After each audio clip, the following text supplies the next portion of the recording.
নমস্কার প্রিয় চতুর্থ শ্রেণীর ছাত্রছাত্রীবৃন্দ, আজকের এই শিক্ষামূলক ক্লাসে তোমাদের সবাইকে জানাই আন্তরিক স্বাগত। এখন আমরা চতুর্থ শ্রেণীর গণিত বিষয়ের দ্বিতীয় পর্যায়ক্রমিক মূল্যায়নে 2026 সালে গণিতের প্রশ্নপত্রটির উত্তর সহ ধাপে ধাপে আলোচনা করব। তাই তোমরা প্রত্যেকে ভিডিওটি স্কিপ না করে প্রথম থেকে শেষ পর্যন্ত ভালোভাবে দেখো এবং চ্যানেলে নতুন হলে অবশ্যই চ্যানেলটিকে সাবস্ক্রাইব করো। তো চলো আর কথা না বাড়িয়ে আমরা মূল আলোচনায় প্রবেশ করি। প্রথমে একের দাগে সমাধান করো যে কোনো পাঁচটি 3 গুণ 5 সমান 15। প্রথম প্রশ্ন নাম্বার ক, বাদল কাকু গত 3 সপ্তাহে মোট 4515টি খবরের কাগজ বাড়ি বাড়ি বিলি করেছেন। তিনি একদিনে কতগুলো কাগজ বিক্রি করেছেন? মৌলিক উৎপাদকে বিশ্লেষণের সাহায্যে হিসাব করো। তো দেখানো সঠিক উত্তর। প্রথমে আমাকে বার করতে হবে 3 সপ্তাহ মানে কত দিন। তাহলে 3 সপ্তাহ মানে 3 গুণ 7 সমান 21 দিন। এরপর আমরা কি করব না, ওই 4515টিকে 21 দিয়ে ভাগ করব।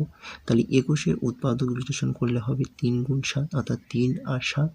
3 দিয়ে 4515টিকে ভাগ করলে ভাগফল হবে এখানে 1505। আবার ওই 1505টাকে 7 দিয়ে ভাগ করলে এখানে সঠিক উত্তর হবে 215। তাহলে অতএব উত্তর লিখব তিনি একদিনে 215টি কাগজ বিক্রি করেছেন। ওকে, চলো পরের প্রশ্ন নাম্বার খ, যোগী সংখ্যা কাকে বলে, মৌলিক সংখ্যা কাকে বলে এবং একই সঙ্গে ইরাটোস্থেনিসের চালনী বলতে কি বোঝো? 1 যোগ 1 যোগ 1। তো চলো প্রথমে আমরা দেখব যোগী সংখ্যা। যেসব সংখ্যার 1 ও সেই সংখ্যা ছাড়াও অন্য গুণনীয়ক বা উৎপাদক আছে তাদের যোগী সংখ্যা বলে, যেমন 8। চলো পরের প্রশ্নটির সঠিক উত্তর আমরা দেখে নিই। যেসব সংখ্যার মাত্র 2টি গুণনীয়ক বা উৎপাদক আছে তাদের মৌলিক সংখ্যা বলে, যেমন 2। আমরা পরের প্রশ্নটির সঠিক উত্তর একটু দেখে নেব। তো চলো দেখে নিই। গ্রিক গণিততত্ত্ব ইরাটোস্থেনিস খ্রিস্টপূর্ব 3য় শতকে কোনো সংখ্যার গুণনীয়ক বা উৎপাদক বার না করে সহজেই 1 থেকে 100 পর্যন্ত সংখ্যার মধ্যে মৌলিক সংখ্যা খোঁজার এই পদ্ধতি কথা তিনি প্রথমেই বলেছিলেন। তো এই পদ্ধতিকে বলা হয় ইরাটোস্থেনিসের চালনী।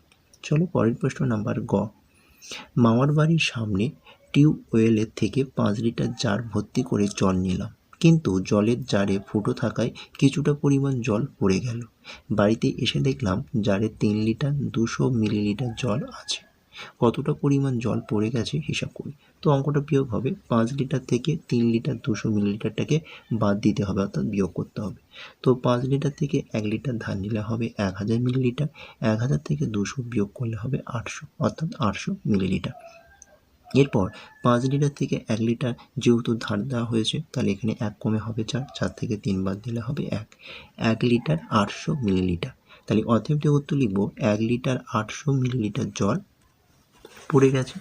চলো পরের প্রশ্ন নাম্বার ঘ, আমার ঠাকুরদা বাজার থেকে 2টি তরমুজ এনেছে। একটি তরমুজের ওজন 4 কিগ্রা 600 গ্রাম, অন্যটার ওজন 3 কিগ্রা 200 গ্রাম। ঠাকুরদা মোট কত ওজনের তরমুজ এনেছেন হিসাব করি। তো অঙ্কটা যোগ হবে 4 কিগ্রা 600 গ্রাম যোগ 3 কিগ্রা 200 গ্রাম, 600 আর 200 যোগ করলে হবে 800, অর্থাৎ 800 গ্রাম। 4 কিগ্রা আর 3 যোগ করলে হবে 7 কিগ্রা। তাহলে 4 কিগ্রা আর 3 কিগ্রা যোগ করলে হবে 7 কিগ্রা। তাহলে অতএব উত্তর লিখব যে ঠাকুরদা মোট 7 কিগ্রা 800 গ্রাম ওজনের তরমুজ এনেছে। চলো পরের প্রশ্ন নাম্বার উঙা, পর্দা তৈরির জন্য দিদিমা প্রথম দিন 8 মিটার 50 সেন্টিমিটার দৈর্ঘ্যের কাপড় কিনলেন, কিন্তু কাপড় কম পড়ায় পরের দিন আরও 10 মিটার 60 সেন্টিমিটার দৈর্ঘ্যের কাপড় কিনলেন। দিদিমা মোট কত মিটার কত সেন্টিমিটার দৈর্ঘ্যের কাপড় কিনলেন হিসাব করি। অঙ্কটা যোগ হবে, তাহলে 8 মিটার 50 সেন্টিমিটার যোগ 10 মিটার 60 সেন্টিমিটার যোগ করলে হবে 18 মিটার 110 সেন্টিমিটার। 110 সেন্টিমিটারের মধ্যে মিটার রয়েছে, তাহলে আমরা ভাঙিয়ে লিখব 18 মিটার। 110 সেন্টিমিটারটাকে ভাঙিয়ে লিখলে হবে 100 যোগ 10। 100 সেন্টিমিটার সমান হয় 1 মিটার। তাহলে পরের লাইনে আমরা সঠিক উত্তর লিখব 19 মিটার 10 সেন্টিমিটার। অতএব উত্তর লিখে দেব যে দিদিমা মোট 19 মিটার 10 সেন্টিমিটার দৈর্ঘ্যের কাপড় কিনলেন। চলো পরের পেজে।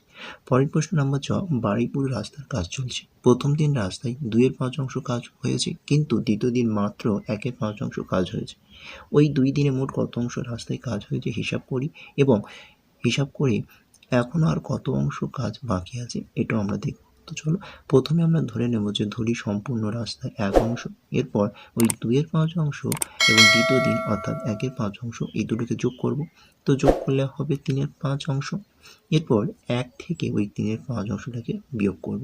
তো বিয়োগ করলে এখানে সঠিক উত্তর হবে 2-এর 5 অংশ। তাহলে অতএব যে উত্তর লিখব ওই 2 দিনে মোট 3-এর 5 অংশ রাস্তায় কাজ হয়েছে এবং 2-এর 5 অংশ কাজ বাকি আছে। নাম্বার 2, শূন্যস্থান পূরণ করো। 1 গুণ 5 সমান 5। প্রথম প্রশ্ন নাম্বার ক, ভগ্নাংশের হর সমান রেখে লব বাড়ালে বা কমালে ভগ্নাংশের মান ড্যাশ অথবা ড্যাশ হয়। ভগ্নাংশের হর সমান রেখে লব বাড়ালে বা কমালে ভগ্নাংশের মান বাড়বে বা কমবে, বা অর্থাৎ বাড়বে অথবা কমবে, এই দুটোর মধ্যে যে কোনো একটা হয়। যদি বাড়ে তাহলে বাড়বে, কমলে কমবে, এটাই। চলো পরের প্রশ্ন নাম্বার খ, 3-এর 5 ড্যাশ 1/1।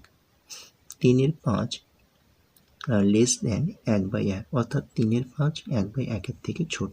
পরের প্রশ্ন নাম্বার গ, 32 টাকা সমান 2/1 সমান ড্যাশ টাকা। 32 টাকা সমান 2/1 সমান 16 টাকা, অর্থাৎ 32 গুণ 1-এর 2, 2 দিয়ে 32কে কাটলে হবে 16, 16 গুণ 1 16 টাকা। পরের প্রশ্ন নাম্বার ঘ, মিলিমিকে বড় করে লিখলে হয় ড্যাশ। মিলিমিকে বড় করে লিখলে হয় মিলিমিটার। পরের প্রশ্ন নাম্বার 0.9 সমান ড্যাশ ভাগের ড্যাশ ভাগ। 0.9 সমান 10/9 ভাগ।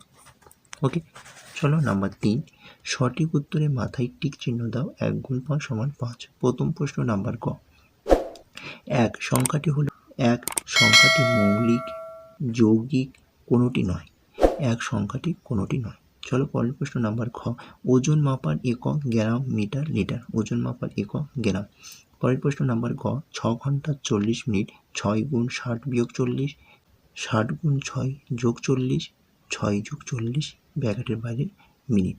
তো 6 ঘন্টা 40 মিনিট সমান 60 গুণ 6 যোগ 40 মিনিট। নাম্বার ঘ, যে ত্রিভুজে 3টি বাহুর দৈর্ঘ্য আলাদা তাকে সমদ্বিবাহু, বিষমবাহু, সমবাহু ত্রিভুজ বলে। যে ত্রিভুজে 3টি বাহুর দৈর্ঘ্য আলাদা তাকে বিষমবাহু ত্রিভুজ বলে। চলো পরের প্রশ্ন নাম্বার যমজ মৌলিক সংখ্যা হলে সেই দুটি মৌলিক সংখ্যা যাদের বিয়োগফল 2, 4, 6 হয়। যমজ মৌলিক সংখ্যা হলো সেই দুটি মৌলিক সংখ্যা যাদের বিয়োগফল 2। চলো পরের পেজে নাম্বার 4, নিচের বিবৃতিগুলি সত্য অথবা মিথ্যা হলে তার পাশে ঘরে লেখো। 1 গুণ 5 সমান 5। প্রথম প্রশ্ন নাম্বার ক, 100 মিটার সমান 1 সেন্টিমিটার, বাক্যটি মিথ্যা। পরের প্রশ্ন নাম্বার খ, 999 হলো 3 অঙ্কের বৃহত্তম সংখ্যা, বাক্যটি সত্য। পরের প্রশ্ন নাম্বার গ, 3 গুণ 1000 গ্রাম সমান 3 কিলোগ্রাম, বাক্যটি সত্য। পরের প্রশ্ন নাম্বার ঘ, লবের থেকে হর ছোট হলে সেই ভগ্নাংশকে প্রকৃত ভগ্নাংশ বলে, বাক্যটি একেবারেই মিথ্যা। পরের প্রশ্ন নাম্বার 99 এর পরের সংখ্যাটি হলো একটি 3 অঙ্কের সংখ্যা বলে, তো বাক্যটি সত্য। তো এটি ছিল ক্লাস 4th শ্রেণী 2য় পর্যায়ক্রমিক মূল্যায়নে গণিতের প্রশ্নপত্র। তো গণিতের প্রশ্নপত্রটা তোমরা মনোযোগ দিয়ে দেখো এবং চ্যানেলে নতুন হলে অবশ্যই চ্যানেলটিকে সাবস্ক্রাইব করো। ভিডিওটি ভালো হলে ভিডিওটি লাইক করে তোমাদের বন্ধুদের কাছে বেশি বেশি করে শেয়ার করে দিও। তো আজকের ক্লাসটি আমি এখানে শেষ করছি। টাটা, বাই বাই, ভালো থেকো, সুস্থ থেকো, ধন্যবাদ।